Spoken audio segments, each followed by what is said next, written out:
बिस्मिल्लाहिर्रहमानिर्रहीम। अल्लाह के नाम से शुरू जो बहुत बड़ा मेहरबान निहायत रहम करने वाला है। अस्सलाम वालेकुम। आप सब कैसे? उम्मीद है कि आप सब ठीक होंगे। अल्हम्दुलिल्लाह हम भी ठीक है। तो आज शलजम का हम साग बना रहे हैं। आप मेरे साथ जुड़े रहें और मेरी वीडियो को पूरा देखा करें। लाइक शेयर और सब्सक्राइब तो ज़रूर किया करें। ये है शलजम। शलजम का साग मेरी नानी अम्मा बनाती थी, तो उस वक़्त से लेकर आज तक मुझे इतना पसंद है कि आपको क्या बताऊँ। इतना मज़े का लगता है, रात को तो जब खाते हैं वो मज़े का होता है, लेकिन सुबह के टाइम जो पराठे के साथ ये साग होता है ना, आहा! मज़ा ही आ जाता है। तो आपको भी मैं आज दिखाऊँगी कि मैं शलजम का साग कैसे बनाती हूँ। ये मैंने शलजम ली है, मेरी परात भरी हुई थी, मैंने शलजम लिए मैंने ताकि इतना साग बन जाए कि 2-3 दिन तो मैं आराम से खा सकूँ।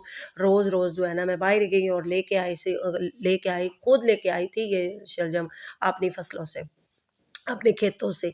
तो ये मैं सारे जो है ना शलजम के छिलके उतार लूँ ना, तो फिर मैं साथ-साथ आपको बताती जाती हूँ। शलजम जो अपनी-अपनी मर्ज़ी से बनाते हैं ना, तो मैं ऐसे बनाती हूँ, मैं इनको बॉयल नहीं करती हूँ। बॉयल करते हैं तो सारी इनके अंदर जो कैल्शियम होती है या जो कुछ हमें चाहिए होता है, वो तो सारा ज़ाया हो जाता है। कहते हैं कड़वे-कड़वे कोई नहीं होते, थोड़ी-सी तो कड़वी चीज़ खानी चाहिए ना। अब बंदों में इतनी होती है, इंसानों में इतनी कड़वाहट होती है और इंसान अपनी कड़वाहट ख़त्म नहीं कर सकते, तो हम सब्जियों की क्यों कड़वाहट और खाने पीने वाली चीज़ों की कड़वाहट क्यों ख़त्म करना चाहते हैं। इंसान अपनी नहीं ख़त्म कर सकते, तो इंसानों के अंदर जो कड़वाहट होती है वो तो ख़त्म करनी चाहिए ना, और सब्जियों के अंदर जो कड़वाहट होती है वो तो हमें खानी चाहिए। तो हम लोग क्या करते हैं कि अपनी कड़वाहट जो अपने अंदर से निकालते नहीं हैं, तो सब्जियों की जो कड़वाहट होती है ना, वो हम निकाल देते हैं। तो मैं तो ऐसी चीज़ें जो होती हैं करेले, चोंगा वग़ैरह, वो मैं ऐसे ही खा लेती हूँ, कड़वी-कड़वी ज़्यादा मैं उनकी कड़वाहट जो है ज़्यादा नहीं निकालती हूँ। इसलिए कि मेरी जो नानी अम्मी थी ना, वो ऐसे ही बनाती थी, तो इतने मज़े का सालन बनाती थी, तो मैं वैसे ही मेरा दिल करता है आजकल के ज़माने में भी नानी अम्मा की जो रेसिपी है वो आज़माई जाए, वो मुझे पसंद भी है। तो साथ-साथ जो है ना सब्जियाँ भी काट रही हूँ और आपको बता भी रही हूँ कि मेरी नानी अम्मी कैसे पकाती थी, ऐसे बनाती थी, कोई इतने मसाले नहीं होते थे। उस वक़्त सिर्फ़ और सिर्फ़ लाल मिर्च होती थी, वो भी घर की उगाई हुई, और फिर वो जो खुद कूटते थे ना, गिल्ली-गिल्ली कूट के वो रख लेते थे और हफ़्ता पूरा जो है ना बड़े से प्याले में स्टोर करते थे। उसमें कोई ऐसे मसाले नहीं होते थे, सिर्फ़ और सिर्फ़ एक लाल मिर्च होती थी, वो सुखाते पहले उगती थी, फिर तोड़ते थे, फिर लाल होती थी, तो उस वक़्त फिर दौरी में उसको कूटा जाता था या सिलबट्टे पे उसे पीसा जाता था। तो ये है हरी मिर्च, ये टमाटर है और ये प्याज़ है, साथ ढेर सारा धनिया, और ये जो है ना शलजम है। तो कोई उस वक़्त इतने टमाटर-शमाटर भी नहीं होते थे, इतने ज़्यादा मसाले भी नहीं होते थे, फिर भी इतना मज़े का साग ये शलजम का बनता था ना। तो ये चीज़ें होती हैं, जो देसी चीज़ें होती हैं, ये खाकर वो पहलवान बनते थे और कुश्तियाँ खेलते थे, और ना उनके सर में दर्द होता था, ना ही उनके अंदर कोई कैल्शियम की कमी होती। आज सब कुछ खाने-पीने के बावजूद भी बच्चों के कद छोटे और कैल्शियम की कमी और सर में दर्द। ये मेरा ऑयल ख़त्म हो चुका था, तो मैंने घी साथ वाली दुकान से मँगवा लिया, ताकि मेरी हांडी तो आज की तैयार हो जाए ना। सब बच्चे जो है ना टाइम पे आते हैं पढ़-पुढ़ के, तो उन्हें टाइम पे देना होता है, फिर उन्होंने पढ़ने जाना होता है। तो ये मैं प्याज़ इसमें ऐड करूँगी, ये भी मैं इतने नहीं भूनूँगी। मेरी नानी अम्मा तो थोड़ा-सा ना कच्चे ही रखती थी, लेकिन मैं कच्चे नहीं रखती हूँ। ये ना हो कि कच्चे प्याज़ आ जाएँ तो बच्चे जो है ना वो खाएँ ही ना। तो मैं थोड़ा-सा ना उनसे हट के बनाने लगी हूँ, सिर्फ़ इतना कि जो है ना प्याज़ थोड़े से ना मैं लाल कर लूँ, हल्के से ना सोक कर लूँ, लाल ना भी हो ना, तो इन्हें पकाया जाए। तो ये मैं मोटे-मोटे काट लेती हूँ ताकि मेरा काम जो है जल्दी-जल्दी ख़त्म हो जाए, और मैं जो है ना इसमें घी में भून लूँ। अब मैं टमाटर ऐड करने लगी हूँ। हरी मिर्चें देख लीजिए, मैंने जैसे नानी मेरी काटती थी ना, वैसे मैंने हरी मिर्चें भी काटी हुई हैं। तो थोड़े से ना जो टमाटर है ना वो भी मैं प्याज़ में ना भून लूँगी, ताकि इनका भी कच्चापन जो है ना वो दूर हो जाए। तो साथ में मिर्चें भी ऐड कर दूँगी। ये ना समझिएगा कि ये मोटी-मोटी रह जाएँगी। ये बिल्कुल साग के अंदर मैंने ना घोटने के साथ, ये चमचे के साथ ही इसको घोट लेना है।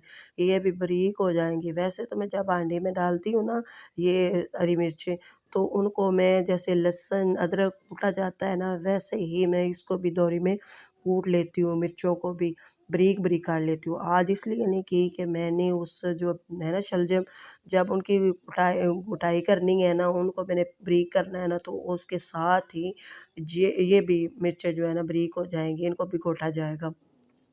थोड़ी-सी जो है मेरे मिसाले मिक्स, मैं तो मिसाले मिक्स कर लेती हूँ क्योंकि कभी-कभी मेहमान आ जाते हैं ना, उनको तो मिसालों की आदत होती है, तो इसलिए मैं भी मिसाले जो है ना बना के रखती हूँ। हम तो सादा खा लेंगे, लेकिन मेहमान समझेंगे पता नहीं कैसी आंटी बनी हुई है, हम ज़्यादातर सादा ही खाते हैं।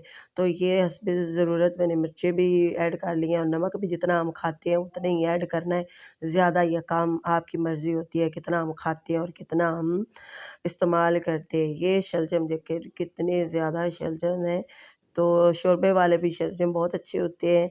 तो ये मैं ज़्यादा जो है ना सर्दियों में ना साग शलजम का साग मुझे बहुत पसंद है। तो ये देख लीजिए, पहले मैं थोड़ा-सा मैंने मसाला भूनना है, अब इसी में ही ये मैं शलजम को मिक्स कर दूँगी। इतना मिक्स करूँगी कि 1-2 मिनट के लिए इसको भून दूँगी, ताकि शलजमों का भी ना कच्चापन है ना वो भी दूर हो जाए। तो फिर मैं ऊपर से ढक्कन भी लगा दूँगी। ये देखिए भून लूँ ना, तो फिर मैं ढक्कन लगाती हूँ। साथ-साथ ही मैंने आटा भी गूँधा और मैंने रोटियाँ भी पका ली। साथ-साथ कि जब तक ये शलजम का साग तैयार होता है ना, तो मैं साथ-साथ ही रोटियाँ माशाल्लाह ढेर सारी बनानी होती है। काफ़ी सारी मैंने रोटियाँ बनाई और फिर मैंने ये देखा कि साथ-साथ दूध-शूध ये सारा काम शाम का जो है ना मैंने मुकम्मल किया। कपड़े-शपड़े भी इस्त्री करने होते हैं ना, जो सुबह बच्चों ने स्कूल के लिए ऐलान हो चुका था कि अब बच्चों की छुट्टियाँ ख़त्म हो गई हैं। अब मेरी जो है ना 9 बजे की रूटीन वो ख़त्म हो जाएगी। अब जल्दी-जल्दी उठना पड़ेगा, साथ ही नमाज़ पढ़ के नाश्ते-नुश्ते की भी तैयारी करनी पड़ेगी। तो ये देख लीजिए, अब मैंने रोटियाँ पकाई हैं, थोड़ा-सा मैंने और काम किया था। बच्चों की वर्दी जो है ना स्कूल की, वो इस्त्री की थी और देखें एक रोटी अभी भी मेरी रह गई है, वो भी मैं पका रही हूँ। साथ-साथ गरम क्योंकि ठंडी हो जाती है ना रोटियाँ, साथ-साथ ही ना मैं रोटियाँ भी जो है ना जिसने खानी है, कबाब पड़े हुए थे वो किसी ने खाए, किसी ने दाल खाई और किसी ने शलजम। बच्चे तो नहीं शौक से खाते, लेकिन जिसने खाना था वो अभी तक शलजम की तैयारी में लगे हुए थे कि शलजम बन जाए तो फिर हम खा लेंगे। ये देखिए मैं इसको ना ऐसे चमचे से मैंने जब मैंने चमचा हिलाया ना, तो बिल्कुल घोटने-शोटने की ज़रूरत ही नहीं पड़ी, बस चमचे के साथ ही ना मैं उसको जैसे ग्राइंड करते हैं ना वो ही मैं कर रही हूँ। उसके बाद ये देखिए टोकरी भरी हुई धनिये की थी, आहा! टोकरी भरी हुई, मैं थोड़ा-सा बस बचा के रखा, वो एंड में लगा डालूँगी। ये घोटने के साथ ही मैं ना इसको भी साथ पीस लूँगी ताकि ये भी मिक्स हो। हरी मिर्चें ज़्यादा इसमें डलती हैं और धनिया जो है ना इस साग में ज़्यादा डलता है। तो ये देख लें थोड़ा-थोड़ा सा मैंने चमचा जो है ना इसमें हिला रही हूँ और मेरा सालन जो साग है ना शलजम का वो बन के बिल्कुल रेडी हो चुका है। अब तो बस मेरी रोटी होगी और फिर ये साग होगा। अब मैं डोंगे में डाल के आपको दिखाती हूँ कि ये कितना है देसी तरीके से मैंने बनाया है, कोई इसकी इतनी बुनाई नहीं हुई। ते खा तो खाने में इतना मज़ेदार था, इतना मज़ेदार कि मैंने स्टोर कर लिया। वैसे भी शलजम ज़्यादा मिल जाते हैं और फिर मैं तो लाई भी बाहर डेरे से थी। ये जो ना मेरे साथ वाले हमसाए नेबर्स जो होती हैं, उनका अपना डेरा है, सब्ज़ियाँ अपनी हैं, तो मैं जब जाती हूँ ना, इंशाल्लाह मैं फिर जाऊँगी तो आपको भी वहाँ का माहौल जो है ना, ग्रीनरी वो भी आपको भी मैं दिखाऊँगी। ये मैंने ऊपर से ना ढेर सारा धनिया फिर डाला और फिर मैंने हरी मिर्चें भी ये देखिए हरी मिर्ची और धनिया जो है ना, धनिया मेरा तो रज ही नहीं रही थी। मैं तो इससे और डाली जा रही थी धनिया। ये देखिए मैंने यहाँ पे हरी हरी मिर्चें भी इसमें ऐड करनी है। साथ में अदरक कोई नहीं थी, तो बस ये हरी मिर्ची डाल के आपको अगर मेरा ये शलजम का साग पसंद आया, लाइक, शेयर और सब्सक्राइब ज़रूर कीजिएगा। अपनी दुआ में याद रखिएगा, जहाँ रहें खुश रहें, आबाद रहें। और ये साग तो आप इस सर्दियों में ज़रूर बना के खाइएगा, अपने बच्चों को भी इसकी आदत डालें। अल्लाह हाफ़िज़।